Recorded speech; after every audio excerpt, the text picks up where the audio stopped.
जोहार इन लदो मुर्मू आपे सानाम को ट्राइब टीवी रे सगुन दाराम एतोहब तिहिना दरबार और तिहिना दरबार दो हुयुगो कना पंडित गुरु गंके मेन पंडित रघुनाथ मुर्मू बाबते तिहिन लेकान दिन रे जनाम मेन जहां तिहिन दो गुरु कुनमी हो मेनगो कना साव सावते बैसाख कुनमी हो मेनगो कना बा तिहिन लेकान दिन दो बुद्ध पूर्णिमा को मेतावा मेनखान तिहिन लेकान दिन रे नुआ जनाम जहां ताहे कना सांतार सावता लगी अडी दामाना हयतो मिद बार एपेरहेडे ताहे दड़ेया नोवारे जानाम माहा बाबतते बार लेका हुई दड़ेया मेनखान ओना खन हो मारांगा जहां जे गुरु गंकेया नोवा धुड़ी धरती रे हेज नोवा धुड़ी धरती रे हेज कते सांतार हर हपन को चेंघाव रेना कमी होरा जुमिद रेना कमी होरा साव सावते अपनारा परसी सावहेद हारा बुरुई रे गड़ो अडी जस्ती ताहे वकना नोवा जतो हर के को बड़ाया तिहिन लेकान दिन रे जे गुरु गंके अकय केनाय चिकी सिरजनिय अकय केना जतो हर को बड़ाया चेरे चिकेव कदा जतो हर के को बड़ाया तिहिन लेकान दिन रे मेनखान जतो खन मारांग कथा हुयुगो कना जहां कुकमु गुरु गंके नेल का तहेन जहां उहिर भावना उनिया ताहे वकान तया तिहिन ओना ओने ओना उहिर भावना तिनटा सरिये कना ओना कुकमु तिनटा तिहिन सरिये कना तिनटा जथाता कना नेल रेना से तिहिन हो चेदा ओना ठाव रे जुदी बांग को सेटर दड़े कावदा मानवा हपन से हड़ हपन चेदा बांग को सेटर दड़े कावदा गालमाराव बन नोआ को बाबत तेगे तिहिन लेकान दिन रे आराबू सला पेड़ा लेका जोपड़ा को मेना कर किना मेनाय कदे असिस्टेंट प्रोफेसर संजीव कुमार मुर्मू और सावरे मेनाय कदिया रिसर्चर से खंद्रनीय गोपाल हांसदा बानर गंके के ट्राइब टीवी रे सगुन दाराम और जोहार जोहार गंके जोहार पहिलो रे इन संजीव गंके ठिन चला आप जे तिहिन लेकान दिन रे गुरु गंके या जहां जानाम माहा नोआ जानाम माहा तिना गान सगुन कना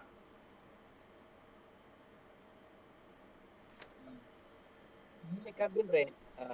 गुरु गंके जानाम माहा सगुन दो उनका लेकाते सगुन कना जे उनिया दिसा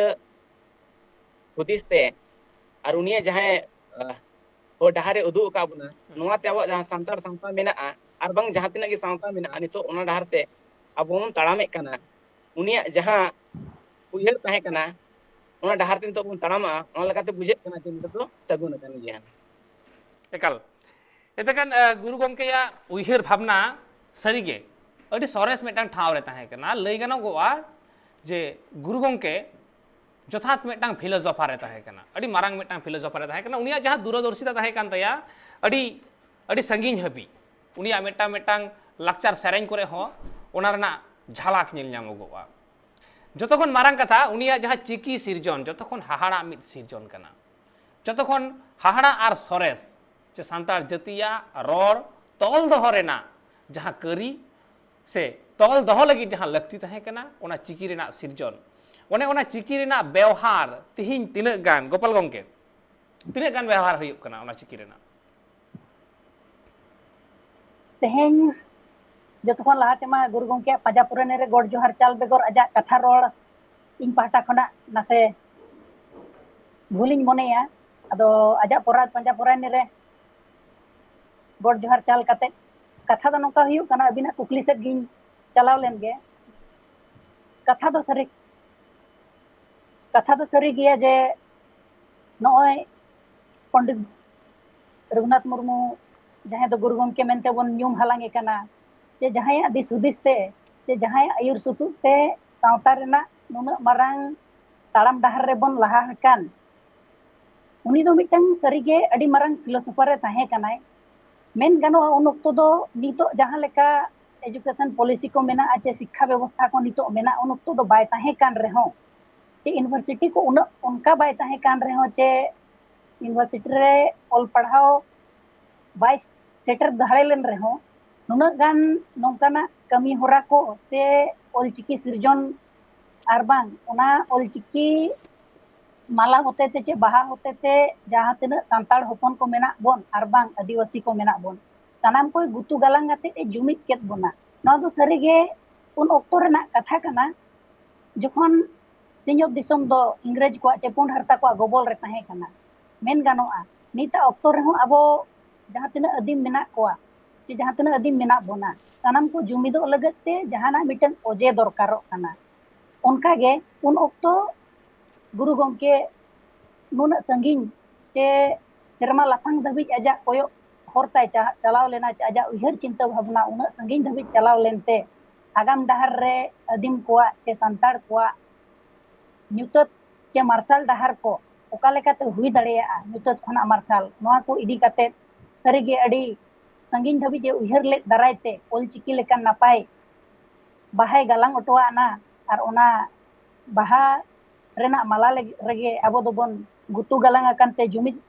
hote tebon seledok kana ce sawta rena jahan tinac kami hora mena ona ko bon korawi'a ar noy je lahanti sed gebon lahak kana ona lagat do adi gun manaw johar ce adi damana kami ge guru gomke doy koraw oto akad ekal adi daman ar noa daman tis ho bang hiriñoa jawge santar sawta re santari sawhed re sona akhor te khoda tahena jawge jigar tahena मेनखान Sanjeev गंके होय जे तिहिन गुरु गंके जन्म माहा नोआ जन्म माहा झारखंड पनत रे ओका लेका मानाक कना और झारखंड पनत रे सान्ताड़ी पारसी लगिद ऑलचिकी रेना व्यवहार ओका लेका हुयुग कना झारखंड पनत रे जदि बन नेला इनके झारखंड पनत रे दो स्कूल कॉलेज साथ साथ अतु ओड़ा रे जोतो जगह रे जन्म माहा को मनावे तबना मनावे गया बन और दोसर ताहेना जे ओलचिकी जहाँ लिपि कना लिपि दो नितो दो जोतो जगह को व्यवहार ओल पढ़ाव रे जहाँ मेना और सावते उनी जहाँ बन न्यूम हलांगे कना जाना माहरे उना के अडी मारंग कथा एकल अड़ी मारंग कथा कान गिया और न्यूम हो न्यूम हलांगे लगा मेनखान नोडे आरहो मेटांग कुकली ताहेना साव साव रे गुरु गंके नोआ जन्म माहा रे झारखंड पनत सरकार एक्टिविटी ओका लेका नोआ उनी जन्म माहा रे उनी की छुट्टी को चाल कदा जहाँ लेका उड़ीसा से बेंगल पनत रे दो मेना आकदा झारखंड पनत रे ओका लेका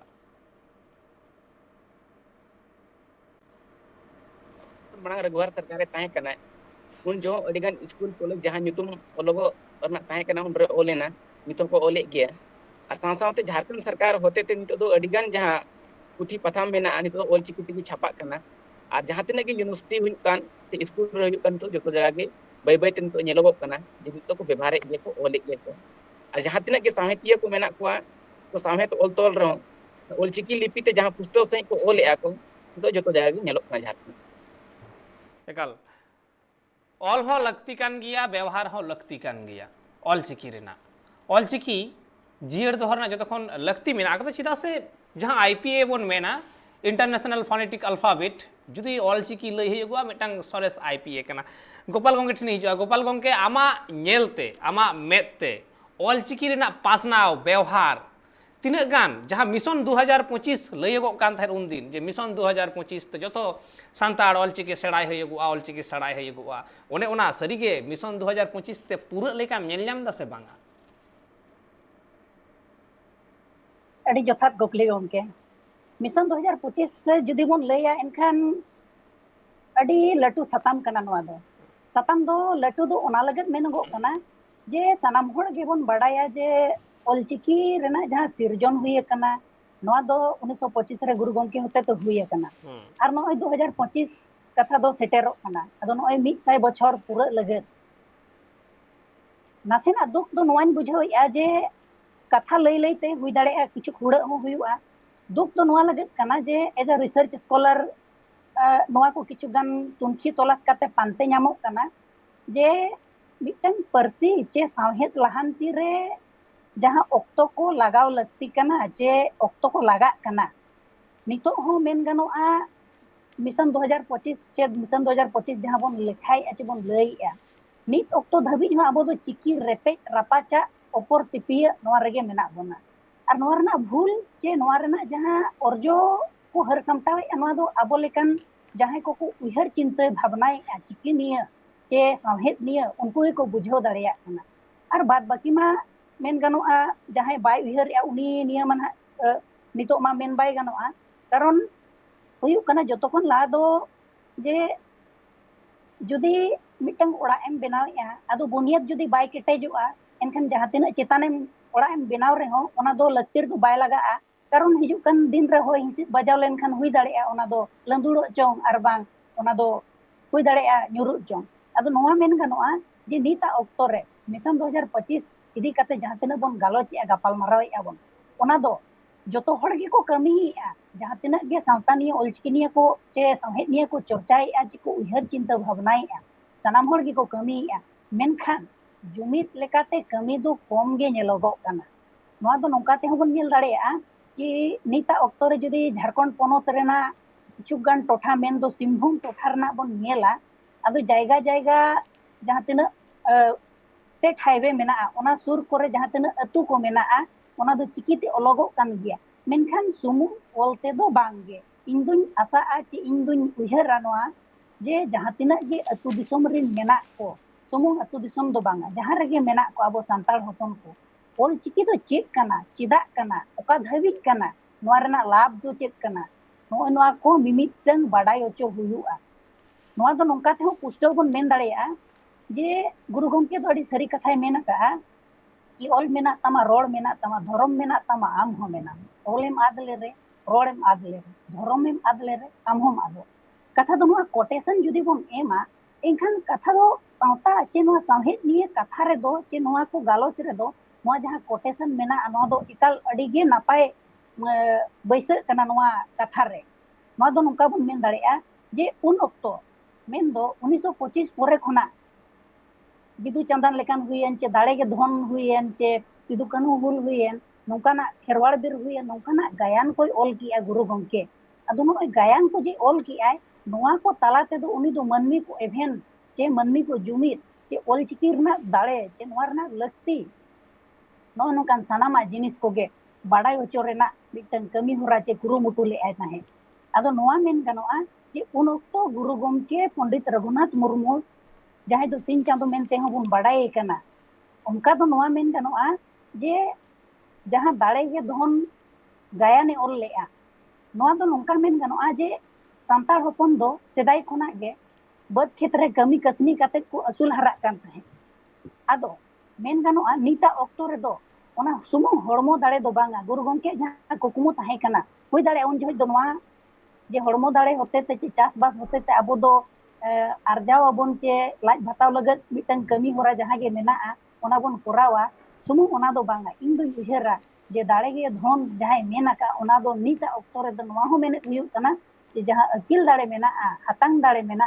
ओना हो लहा सेट बन लहानती ओना दो चे लेका रे लहानती नोआ कुकली ना तेला दो नोंका हो बन लई दाड़े जे जहां तना अयुरिया को मेना कोआ अयुरिया मेनते दो नितो दो अबो दो बन मेन लेखान फिट शेड्यूल एरिया रे दो जहां तना गे ते सांताल अतु रे दो मजी परगना ते मजी व्यवस्था ताबन मेना अदो इनिंग आसा चे इन नोआ पतियो मेना जे हिजु कान दिन रे चे मजी परगना महल रिन मनमी को चे होड़ को जहां तना अयुरिया को ताबन जुदी नोआ को उहर तेबा दाड़ेया जे जोखन कम्युनिकेशन रेना चे प्रेस मीडिया रेना उन प्रचलन बांग ताहे कना उन ऑक्टो रे गुरु गंके आजा कुरुमुटु ते एकला कुरुमुटु सुमुंग मा बांगे मेन गनो आज सावते अडी होड़ को ताहे कना मेनखान एंते रे हो अयुर लगत ते दो एकला गे तिंगु लेना ठीक आदो नोई आसा जे नोंका गे जुदी अयुरिया को नितो अबोरेन मजी परगना को जुदी को तिंगुना आर को अयुर बोना सितु बोना एनकान ताराम दहार लगत ते दो ते लहांती लगत ते दो जतो होड़ तिंगु केटे चे कोड़ाम उसार कते को तिंगुना आर सरीगे लहांती से गे नोआ ताराम दहार दो ताबोन चला नोआ लगत ते गुरु गंके जहां लई अकन डहार चे आजा जहां तना दिस उदिस कथा को एम अकन नोआ को मजी परगना को होतेते आंगोच काते अबोरेन सानाम मनमी को अयुर सुतु लगती कना नोका जुदी को कमिया सानाम होड़ एनखान मिशन 2025 दो सरी तेगे सार सगुनुआ आर नोआ इया पतियो मेना आर नोका मेन गनोआ जे जहां तना पोनोत रे बोन हटिnya kan रेहो गुरु गंके दो ओल चिकी दो उड़ीसा रे जांग दो रोहले रेहो चे झारखंड रे ओना दो दारेयन रेहो मेनखान बेंगल रे जतखन जस्ती नोआ रेना जहां जो बहा हुईना चे नोआ रेना 50% जतखन बेंगल रे हुईना अदो नोकाኝ आसा कि सुमुंग तोठा इया जहां तफात मेना चे जहां सीमा होते तो बोन हटिnya kan ओना निये दो बांगा जहां जुदी नापाय कमिया ओना दो बोन आंगोच मा ओना दो बोन उहर तेबाग मा आर इन दो हुडिंग आम दो मारंग चे आम दो हुडिंग इन दो मारंग उनका कते दो बांग मेन कते जहां बुगिया दो बोन आंगोच मा बड़ीजा दो बोन सहाय मा नोंका कते जुदी अबो बोन कमिया एनखान इया पतियो नोआ मेना 2025 जहां मिशन मेना ओल चिकी मिशन ओना दोसरे गे सार सगुनुआ नोआ इया अडी मारंग पतियो मेना एकाल आर ओना मिशन पूरापुरी पूरा मा 2025 तेगे पूरा मा ओना खना आलो हानते मा महित आलो हानते मा आलो जस्ती मा आलो ढेरो मा तबे यानी जे गुरु हड़ामा जहाँ कुकमु तहे कना ओना पूरापूरी सरी उतरो तया नोडे अड़ी चरण मेटन कथा कना दाड़े के धोन रना कथा हेना सरी के हेल्थ इज वेल्थ खाली नोडे मिटांग दाड़े रना कथा तो बनुआ नोडे हड़मो दाड़े साव सावते अकिल दाड़े रना कथा मेना कथा होय नुवा गे मिटांग दार्शनिका उइहर भावना फिलोसोफर मिटांग उइहर भावना मिटांग कथा ते अड़ी संगीन हबी बुझ चोकमा खाली अपनार बुझ रना ओने ओना अकिल दाड़े तहन लगा और ओने ओना अकिल दाड़े तेगे तिहिन लहावनिया तिहिन नोडे गलमाराव गलमाराव ते मजी पारगणा हो कथा हेना तिहिन जुमिद रेना कथा हो हिजुगो कना और गुरु गंके या कुकमु हो तहे कना सनाम हर हपन को जुमिद कते लहा रेना लहांति रेना नोडे मिटांग कुकली हो तहेना होय जे तिहिन जदि ऑलची रेना जॉ बिली रेना कथा मेन केदा गोपाल गंके जे बेंगल पनत रे जस्ती उना रेना जॉ बिली नेल न्याम कना मेनखान उड़ीसा झारखंड रे चिकते कमेना चिकते बेंगले लहायना और चिकते के बांग उनकिना तायमो रेना कारण चेक कना चेक चेक अजे कना ओना को बाबते बाडाय सानाया मेनखान नित अक्तो होई कना मेटा हुडिंग मछे जीरो बताव रेना जीरो ते मी रुवाड़ी हिजुग कना सावरे तायन पे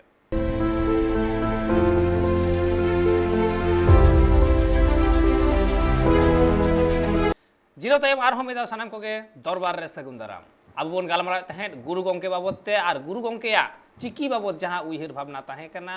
ओना बाबते और चिकी जहां 2025 मिशन 2025 रेना कथा मेन हुई कान ओना तीनटा सुर रे मेना से ओना मिशन 2025 एड़े लगिदो कना नवा बाबते बोन चर्चा दा राबु सला पेड़ा लेकाते मेना कर किना मेनाय कदिया संजीव कुमार मुर्मू गंके और मेनाय कदिया गोपाल हांसदा गंके बनार गंके के मेना कर किना रपड़ा बन नोडे जीरो सेनो मानांग रे नोडे मेटांग कुकलिंग दहो लेदा इन गोपाल गंके ठेन जे बेंगल रे चेदा जस्ती जॉबिली ना चेदा आसाम झारखंड उड़ीसा करे तायम मेना को नुकु चेदा को तायम ना नोरना तेलाኝ हतावा मेनकर ओना लहा नासेना इन हिजुआ इन संजीव गंके ठेन हिजुआ संजीव गंके ऑलचिकी पसनाव रे गुरु गंके या एनेम आडी जस्ती मेना तया जहां लेका लई केदा खेरवाड़ बीर गायन पुथी लई केदा दाड़े के धन पुथी जतखन मारांग हुइगो कना बिंदु चंदन गायन पुथी बिंदु चंदन गायन रेना जॉस के तहे कना ऑलचिकी पसनाव रेना बाहागाड़ बिंदु और चईगाड़ चंदना दुलर तलाते ऑलचिकी पसनाव रेना अडी मेटांग सरेस मेटांग उइहर भावना तहे कना नोवा के कुकली तहे ना ओने बिंदु चंदन गायन रेना जहां जॉस तहे कना ऑलचिकी पसनाव रेना ओना तिनटा सरिये कना तिनटा पूर्ण कना जुदी बोन नेला गुरु गंके जहां उद्देश्य तहे कानते से जोश तहे कानते उना दो पुरो दो उन हबी बाय मेन गानोगो जहां तीस हबी जोतो होर नो बाबो चेदो अनि तो नेलो कना कि जहां को ऑल पढ़ा कना जहां को ऑनर्स ए उनको सुमुंग को ऑल पढ़ा कना उना खातिर ते उनको सुमुंग को चेदो कना मेनका उनिया उद्देश्य तो उनको सुमुंग दो बांगे जहां कि नवा सावता रे जहां तिना होड़ मेना जोतो होड़ को चेदो मा लिपि केना लिपि सावते जहां साहित्य कना और साहित्य होते ते जहां मिटंग सावता रे जहां अरसी झलका जहां सावता नेलोगो मिटंग साहित्य रे उना जुदी बाबो नेल न्यामा मेनखान उनिया जहां कुकमु कना उना दो जहां का नेलोग कना बाय पुरो कना और हिजु कान दिन रे उनोबी बाय पुरो जहां तीस हबी नोवार ना कुकमु पुरो रे मते जुवन कोड़ा और कुड़ी को योगदान बाय थाबी तो पुरो दो बाय नेलोग कना मेनखान नित हबी जहां नेलोग कना कि जहां तिना की कोड़ा कुड़ी मेना कोआ जहां तिना को ऑल पढ़ा साथे जहां तिना तो नौकरी रे जहां तिना लगती हुई कना उनको जो तो ऑलचिकी को चेदो कना और नितो जहां का टिकेट कना हापेन दिन रे पूरे झारखंड सुमुंग दो बांगे बंगाल सुमुंग दो बांगे भारत साथे पूरे एटा जहां बाहरे दिसोम कना ओना दिसोम रो ऑलचिकी को चेदो उनरगी इन जहां केन टिकेया जे गुरुगुं को जहां कुकमु ताहे कना ओना दो पले पूरा एकाल खाली भारत सुमुंग दो बांग सरी गे नित हो जुदी नेलोगोआ खाली भारत रे के सांताड़ी ते ऑल पढ़ा हुइगो कना नोवा कथे तो बांगा भारत बाइरे रे हो सांताड़ी ते ऑल पढ़ा हुइगो कना नोवा रेना आयमा गोटांग नोजिर नेल न्यामा कना मेनखान होय जे गुरु गंके मेटांग उहिर भावना तहे कना चिकी रेना आ चिकी साव सावते नोडे गोपाल गंके ले तहे मेटांग चिकी रेना रापाचा ओना रापाचा बाबतते कुकलिंग दोहया संजीव गंके ठेन गे होय नोवा चिकी रेना रापाचा झारखंड पनत उड़ीसा पनत बेंगल पनत आसाम पनत ओका करे ओका लेका चिकी रेना रापाचा मेना ओका करे चिकी बढ़ती एक्सेप्ट कना और ओका करे कम एक्सेप्ट कना और ओना रापाचा रेना मारांग अजे चेक कना जुदी बोन नेला चिकी ना रापाचा ना अजे दो नोआ हुई दाड़ेया क्षेत्र विशेष रे जहां बोन रोडेआ परसी ओना परसी ना जहां उच्चारण ने बोन मेनका ओना भेगार भेगार हुई दाड़ेया जहां का बंगाल रे रोडेआ उनकुआ जहां आड़ांग कना उनको कई भेगार हुई दाड़ेया पूरी सिंहभूम रे बोन नेला ओंडे कई भेगार बोन रोड़ा उड़ीसा रे कई भेगार बोन रोड़ा और उनागे जुदी संताल परगना से छोटानागपुर परमंडल रे बोन नेला उना कई भेगार बोन रोड़ा ना भेगार रोड खातिर ते जहां जहां आड़ांग बोन उच्चारणेया उना कई बाय मिदोग कान ताबुना और बाय मिदोग कान खातिर ते किछुगान हर तो उना बाको एक्सेप्ट कन मेनखान जहां नितो ओल तोलो कान जतो हर मिद लेका बोन रोड़ा और रोड लेखान गे उना जिनिस एक्सेप्ट कना और नो बांग मिदो ना कारण दो कना जहां संपर्क भाषा मेना जहां का संथाल परगना रे बोन नेला संथाल परगना दो ओंडे दो भोजपुरी से मगी सासावते हिंदी भाषा ना प्रकोप मेना प्रभाव मेना और उनका एटा जगह रे जहां जहां हिंदी से एटा भाषा ना प्रभाव मेना मेनखान उना लेकाते ओंडे दो बाको एक्सेप्ट कना मेनखान जुदी जहां ती ओल तोलोगोआ जतो हर मिद लेका बोन रोड़ा मेनखान इना खान दो नोआ जिनिस दो जतो जगह एक्सेप्ट को और हिजुक कान दे जहां टिके कना कि नोआ दिन दिन ते जहां की त्रुटि मी बार जुदी मेना खान उना जुदी जतो हर बोन नेला उनका उना संशोधन हुई दाड़े संशोधन एनखान अडी मारंग त्रुटि मेना उनकान कथा दो बांग एकाल और जतक्षण मारंग कथा हुयुग कना तिहिन लेकान दिन रे आबु जुदी बोन नेला नुआ धरती सिरजन खन एतहब काते मानवा सिरजन खन एतहब काते तिहिन भारत दिसोम फुरगल उना माड़ांग रेना हो जुदी चितर बोन नेला जे जहां तिनक गे लड़ाई हुई कना जहां तिनक गे जतक्षण मारंग लड़ाई मा 1855 साल रेना हुल हुई लेना उना हुल रेना विशाल मारंग मेटांग एसेर तहे कना अडी मारंग एसेर और ओने रेना एसेर से प्रभाव तिहिन आबु बोन नेल ᱧᱟᱢ दाड़ेया जे ओका ओका करे पड़ाव कान तहे नेल ᱧᱟᱢ दाड़ेया बोन उना नागाम साकाम रे खोदा मेना आकादा तिहिन उना सेरेंग दुरंग करे हो गाबान काते मेना आकादा मेनखान एन रे हो होय जे उना लड़ाई उना तापाम भारत दिसोम फुरगल लगी उना किछु कुरुमुटु उना किछु होई कना हांते नाते को छिती बिती कना तमाम सांताड़ आदिवासी अकय तो दिसोम भितिर रे को तहेना अकय तो दिसोम बाहरे को चलावेना आयमा किछु हुई कना दिसोम हटिंग हुई कना आयमा किछु नागाम रे आबु बोन नेल कदा मेनखान मेटांग जिनिस कोन हुदिस कदा कि जहां एटा को मेना आकात को एटा आदिवासी को मेना आकात को नेल को बोन जे आयमा किछु उनकुआ रोड को आड़ आकात तकुआ आड़ रेना कारण दो उनको जहां को छिंग छतुर कते को सेना कना ओंडेना जहां पर्सी कना उना को एक्सेप्ट कदा उना को हतावा कदा आकुआ पर्सी को हिड़िኝ कदा मेनखान सांताड़ हपन जहां रेगे मेना आकात को चाहे उनी भारत दिसोम रे मेनाय भारत बाहरे मेनाय आर बांग जहां मानता जहां रेगे मेना आकात को अपनारा जहां अयु आड़ांग कना जा सांताड़ी रोड कना गोटा रेन सांताड़ के सांताड़ ते को रोड़ा होयतो रोड रेना टान बेंगल रे बांग्ला लेका हुई दाड़ेया झारखंड रे हिंदी लेका हुई दाड़ेया उड़ीसा रे उड़िया टान हुई दाड़ेया आसाम रे आसामीज टान हुई दाड़ेया मेनखान रोड जतो हर सांताड़ी ते को रोड़ा से अयु आड़ांग बांग को हिड़िኝ कदा नोआ जतो खन मेटांग मारांग गुण कना सांताड़ हपना से हर हपना मेनखान नोडे जहां कुकली नानो इन दोहले तहेन गोपाल गंके ठेन जे चिदा बेंगल पनत रे जस्ती जॉबिली नेल ᱧᱟᱢेना चिदा उड़ीसा झारखंड आसाम बिहार नोआ करे दो जॉबिली बांग नेल ᱧᱟᱢेना चिदा को तायोमेना चेत कना ओजे अड़ी लटू कुकली कना कुकली रेना तेला लेकाते दो नोंका मेन गानोआ जे नोय बेंगल पोनोत रे ऑलचिकी अड़ी जस्ती जो बहायना चे ओना रेना जहां सो सोंधाड़ सनाम वेस्ट बेंगल रे पासनावेन ओना साव सावते ओना रेना जहां होय हिसित मेना ओना सुर साइड के मेन दो असम करे हो सेटेरेना नोआ दो नोंका बन नेल दाड़ेया जे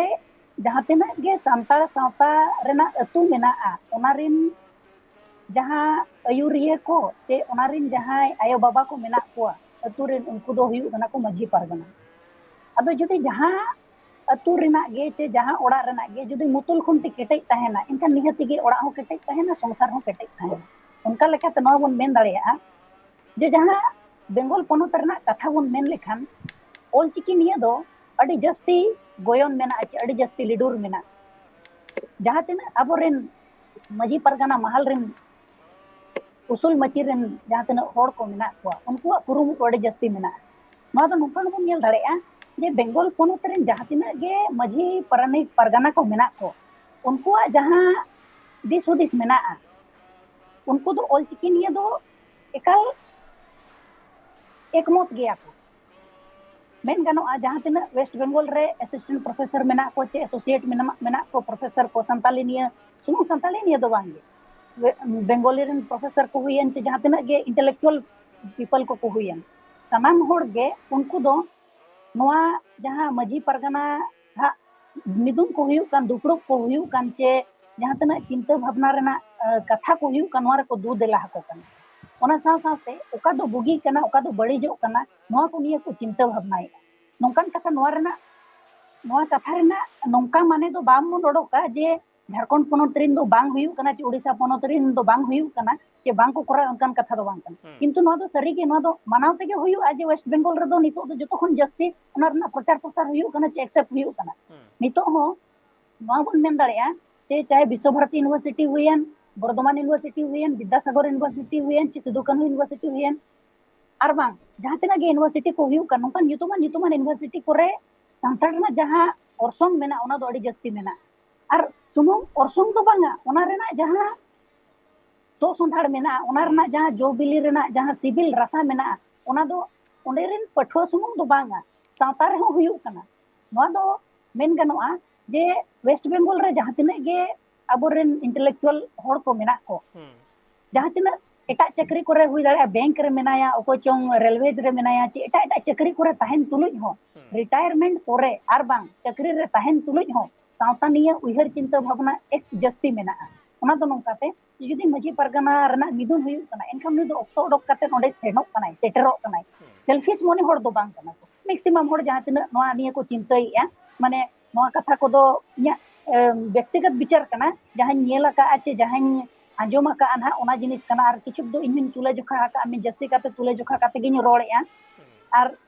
नोंका बन मेन दाड़ेया जे जुदी नोय नोंका सुमुंग सांताड़ी पढ़ा होड़ चे सांताड़ी चर्चा होड़ दो बांगा ओना कोन छाड़ा काते जहाँ एटा स्ट्रीम करे हो मेना को उनको जुदी नोआ निया को चर्चाया आर ओल चिकी निया दो रेपेज रपाचा जिनिस तो बेंगल रे दो एकाल गे बनुआ ना ओना दो ओना लगन हो कना कि अब तो बन बड़ाया जे नोआ दो मिटन पुस्तक जहाँ लका गोंके लई किया जे नोआ गे मिटन नोंकान चिकी कना सांताड़ लगत तो परफेक्ट चिकी कना जहाँ रोड सानन तन ओना गेम ओल दाड़ेया एनखान जोखन नोआ गे मिटन परफेक्ट चिकी कना नोआ होते ते जहाँ रोड़ेया ओना ओल दाड़ेया एनखान एटा चिकी दो चेदा हो जोखन नोंका बन मनेया जे निजेरा जोखन जहाना बाय तहने एनखान कोई काते किरिंग काते मिदिन बरसी एम चलावा ओना दो हे सिकर गनोआ मेनखान दिनम हिलो की कोई काते किरिंग काते चे एटा होड़ा ओड़ा रे बसा काते तहे दाड़ेया एकाल गे बांगा अदो इन नोई चिंता भावनाया जे वेस्ट बेंगल रे जहाँ लेका कमी होरा को हुई अकन आर नोआ दो मानाव हो हुयुग कन गया जे कि अड़ी जस्ती कमी होरा हुई अकन आर हुयुग कन गया आर हिजु कन दिन रे कथा दो नोडे बरदो सॉरी झाड़ग्राम रे बोन नेले चे मुर्शिदाबाद रे बोन नेले चे आरो एटा कॉलेज करे आर सुमुंग कॉलेज रे दो बांग मीडियम ते हो संताली मीडियम ते हो ऑल पढ़ाओ को हुयुग कना नोआ दो अड़ी मारंग अचीवमेंट कना यूजी खोना पीजी जहाँ मिलबोन लई आजे के ऑल पढ़ाओ हुई लगती कना चे हुयुग कना ओना दो सुमुंग कथा रे चे खबर कागज करे चे नोंका टीवी चैनल सुमुंग रे दो बांगा ओना दो अबो दो ओते तरह बोन निलजाम दाड़े कना धरती रे जहाँ ऑल पढ़ाओ हुयुग कना ओना दो एकाल बोन निलजाम दाड़ेया कना अदो नोआ लेकाते मेन गनोआ जे जहाँ तिना गे झारखंड पोनोत रिन अयुरिया को मेना को चे उड़ीसा कुरिन मेना को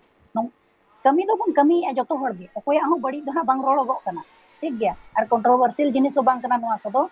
कथा दो हुयुग कना जे जुदी जहाँ जिनिस झारखंड रे बेस हुयुग कना एनखान वेस्ट बेंगल रे निहत को अपनार गया ओना जिनिस जुदी जहाँ बेस हुयुग कना बड़ी जिनिस दो कोहे बाको अपनारा नोआ दो सरी कथा कन गया जुदी वेस्ट उड़ीसा रे जहाना जिनिस नापाय हुयुग कना एकदम अपनार गया को जतो हड़ गे अदो उनका गिन मेना जुदी जहाँ जिनिस ते कमी होरा सुगुड़ हुयुग कना नापाय हुयुग कना लाहांती से चला कना एनखान ओना को दो आंगोच दरकार अपनार दरकार अब दो मिटन मायाम खन बोन हटिंग अकान रे हो से सीमा हते चे नोय पोनोत होते तो बोन हटिंग अकान रे हो अब जहाँ मुड़ुत होड़ कना किन जहाँ दो पिलचु हड़ाम पिलचु बुड़ी अब उनको रिन गे गाड़ा कना बोन अदो नोआ उयहर काते नोआ को उयहर आबन जुदी एनखान गे जुमिद बोन हुई दाड़ेया आर जहाँ लेका लाहांती हुयुग कना ओनते दो कम नोते दो जस्ती चे ओनते दो नासेना उनका दो बांग काते जतो गोटा टोठा रे गे नापाय चे बेस्ते लाहांती नोआ पटियो मेना आर सनाम होड़ बोन अपनार मा मोने रे हिदी चे मोने रे अड़ी सपड़िस बांग दोहो लेखान गे जतो जिनिस नापाय हुयुगा इना नेना पटियो मेना एकाल सरी के अड़ी लक्तियाना मिटन कथा तिहिन लेकान दिन रे आबु जुदी बोन नेला नोडे गोपाल गोंके मेने तहे जे जुदी निजेरा बांग तहेना होड़ा चल हताव काते होयतो मी बरसिन चला परमानेंट सॉल्यूशन तो बांग कना परमानेंट सॉल्यूशन लगी दो निजेरा तहेन लगती कना सरी के तो तिहिन जुदी आबु बोन नेला परमानेंट सॉल्यूशन उका कना जुदी बोन नेला जे जहाँ बेंगल पोनोत रे बांग्ला पारसी मेना अकदा नोआ बांग्ला पारसी आयमा गोटांग पारसी रिना आयमा गोटांग पारसी रिना मिश्रित मिटांग रूप कना hana nawa parsi rena judi hindi parsi bon nyela hindi parsi rehon inke ge bon nyela hindi parsi rena o jaha sor kana o sor banu akada edekan hon wa ko anat mena menkan santara jaha arang kana santara jaha rod kana oka lekam roda onka ge ol dareya pustu hon onka ge pusta tham tham ona lekare hoyto rapaca midbar jaha koret mena akad giya menkan ona rapaca khon ho joto khon maranga joto khon napaya mid jumit katet ona sanam apnar hataw katet chiki accept katet joto hor ol chiki te chedo joto hor ol chiki parhaw dareya tobe ini to guru gongke jaha kukmu sarige ona sarik taya galmarao pon noa ko babot te ar ho ayma katha ko menkan okto hui kan meta huding mesa jiro ataw rena jiro te mi ruwadi juk kana sawre taen pe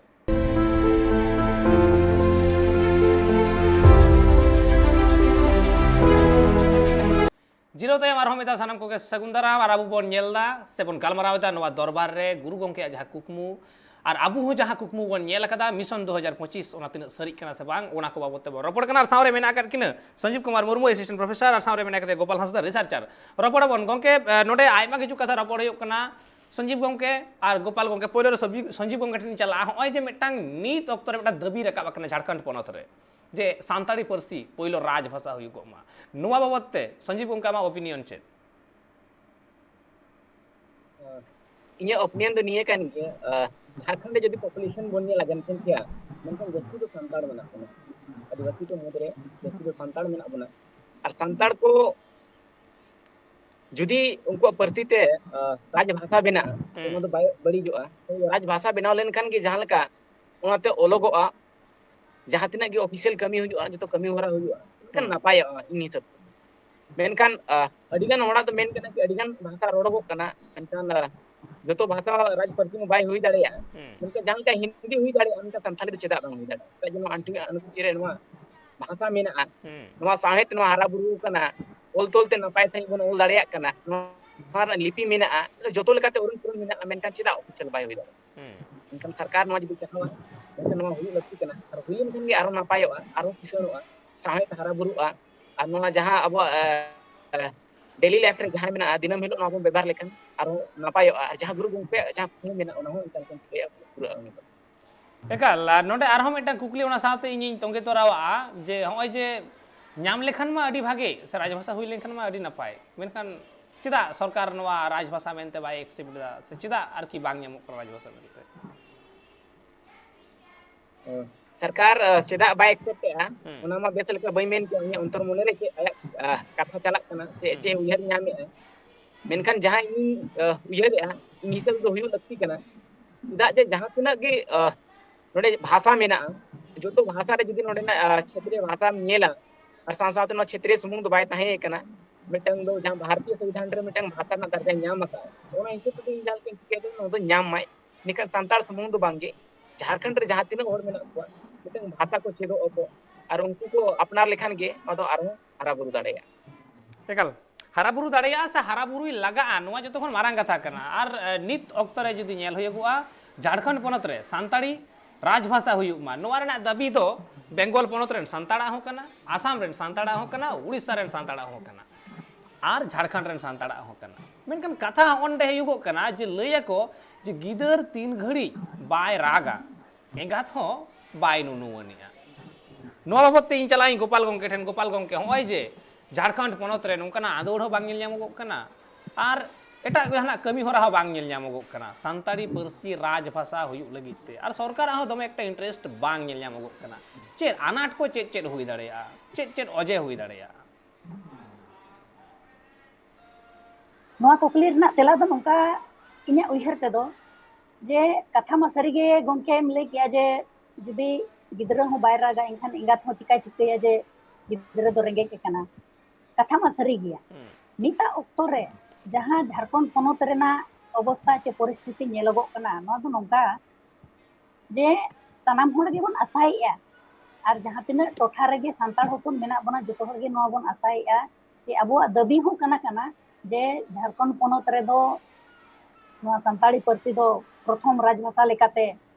huyuk ma mente ado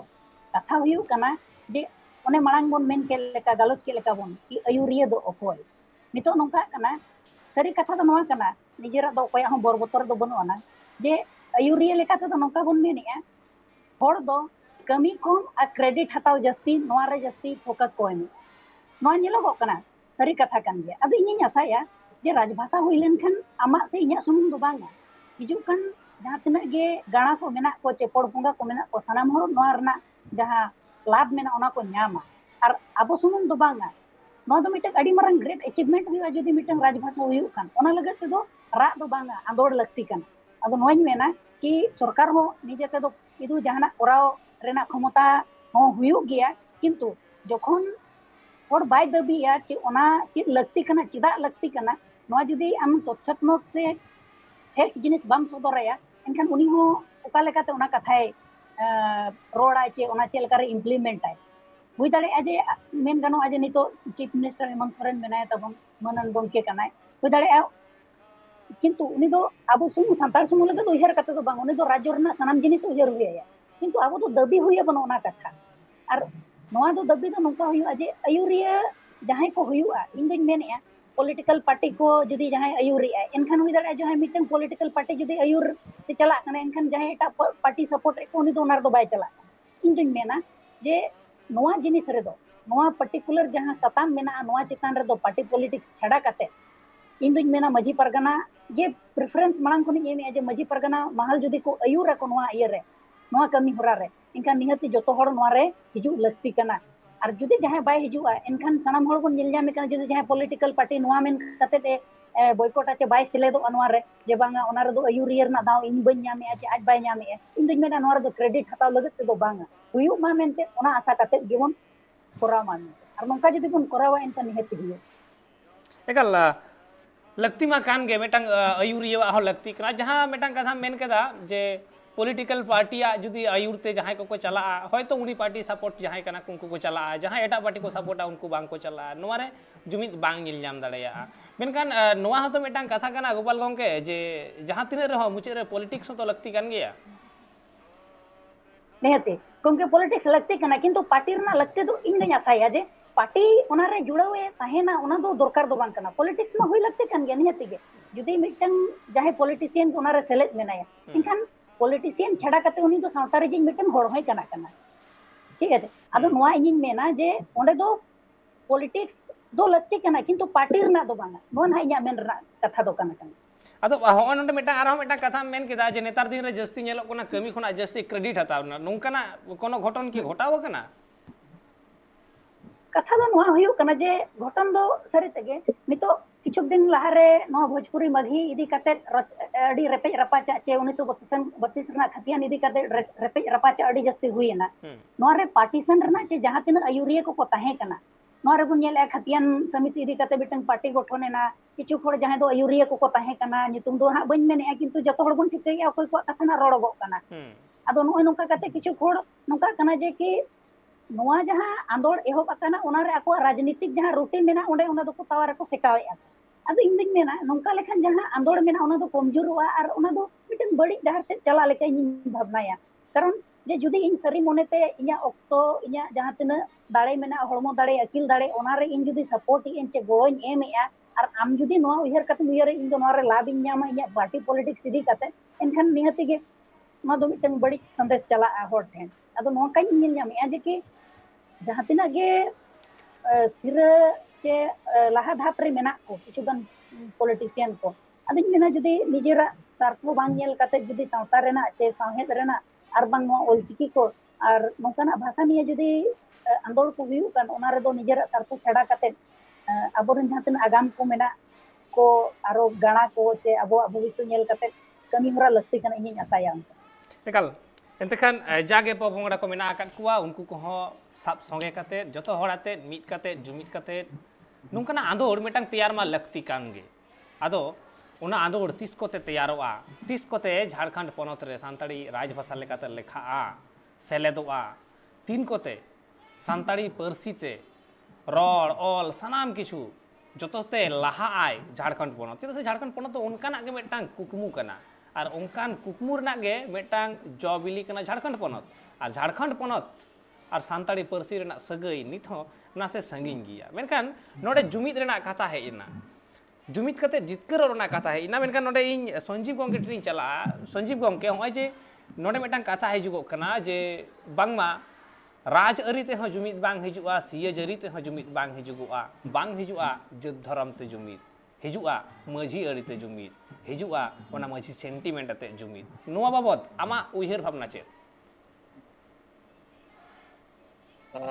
जहाँ का गोपाल गंके लई के बांगे मिटंग अतुरेन जहाँ माझी हुई दाड़े abang pargana ko menak ko juto nuku ayur kule judi bon tarama menkan ini jang ke tikai ya noa jahan judi bon आंदोलन ना menkan hui dare Jharkhand सरकार bang ar eta jahan tena state re menak ko सरकार abo bon dabi dare je Santhali भाषा दो राजभाषा hui dare चेदा जे जहाँ तक ये पॉलिटिशियन को मेना को उनको तो निजे जहाँ क्रेडिट हताव सना को ना जस्ती फोकस को एमा उनकन होड़ के तो जुमिदो आप ना जिनिस रे ध्यान बको एमा और ओना खातिर ते मी होड़ा मोने जदि रपु लेन तनी उनको को कटिंग हो कना को आ दोसर ताहेना पॉलिटिक्स ना कथा कना पॉलिटिक्स में जतो को कमी माना दो बचुआ जे पॉलिटिक्स में तंग हिस्सा कान गया मेनकन दोसर कथा तो नुआ ताहेना कि जहाँ तने के होड़ मेना को पॉलिटिक्स हटा के विकल्प मेना जे मजी ayurte परगाना ayurte नोआ बन दबी दाड़ेया चेदा उनी बाय हे दाड़ेया चे पॉलिटिक्स ना महत्व ज्यादा एमा तबे कि नोआ बन न्यामा उनकन कथा तो बांग कना त माजी परगाना रे मित कते जुदी जतो हर बन मिदोआ जहां रे अपन एरा मित रा साथे जतो हर बन हे दाड़ेया कोल पढ़ाओ चाहे बाय पढ़ाओ कन गोड़ बन जुमी दाड़ेया चेदा कि नोआ बाबा अपना राजे को आई चेदा ओ सलाम लक्की कना निया नोआ जो उयहर कना और बन दबी मा हिजु कान रे नोआ बन न्याम कान अबो समूह दो बांगे आगाम दिन रे जहां तने कि जहाँ तीन भी को हिजुआ उनको मिटन नपाय से जीवन को खंडाव दाड़ेया उनका नेल एकाल सरीगे तिहिन लेकान दिन रे ऑलचिकी और सांताड़ी पर्सी बाबत ते उइहर ना मिटांग दिन हेज एकान गिया नोडे मिट बार कथा आरहो कुकली रे बांग दहो लेखान हो बांग गानोगोआ गुरु गंकेया जहाँ जुमिदो रेना कुरुमुटु रे ओना कुरुमुटु रे नेल कना ऑलचिकी रेना जहाँ जोस ताहे कना जे ऑलचिकी ते सानाम सांताड़ हपन जुमिद काको मिट सुतम ते तोल काको आर नोआ रेना आड़ार जतखन जस्ती जुदी बोन नेला गो आका ताहे एसेका नोआ हो गुरु गंकेया गे एतहब ताहे कना एसेका नुई एसेका की झारखंड पनत रे से उड़ीसा पनत रे नोंकाना कमी होरा दायभार को बाय लहा दाड़ेया कना गोपाल गंके कथा तो सरी गया ऐसे का जहाँ तीन एने मेना ऑलचिकी लहानती रे पसनाव रे ओना दो ओकोय ठेन कोनो बाय उकु कना आर लेतार लेतार ना दो उहर हो ताहेना आ सोना अखर ते छापा हो ताहेना मेनखान नोय जे किछु घड़ी लहा बोन रिकॉर्डेन क्रेडिट हतावर ना कथा नोआ रे हो किछु गान उनका हिजु कने झारखंड पनत रे नोका ओना लगत नोआ दो बोन मेनेया झारखंड पनत रे नितो ना जहाँ तीन बड़ायो कना पे हटिंग रे को हटिंग कना आसे काजन आरो आइसेक मेना को एखान नोका कना कथा दो जे जो तान दो ओंडे गे तान आमा हो आर इया हो मेनखान मित होड़ गे नोंकाम हटिंग कादिया बहक दो मित से दका ती दो मित से दका लाज दो मित से दका जंगा दो मित से दका मेनखान इनकी मनमी लेका नेल ᱧᱟᱢᱚᱜᱼᱟ ओना लगत इनिन मेनेआ कि आसिकार ना जहां एनेम मेनाआ ओना दो सरी लेकाते दो उन रेगे हुई दाड़ेआ जखन ओने हटिंग हपटिंग काते दो बांग मिटन होड़मो लेकाते मिटन इंस्टीट्यूट लेकाते जुदी साउते कमिया बोन ठीक गया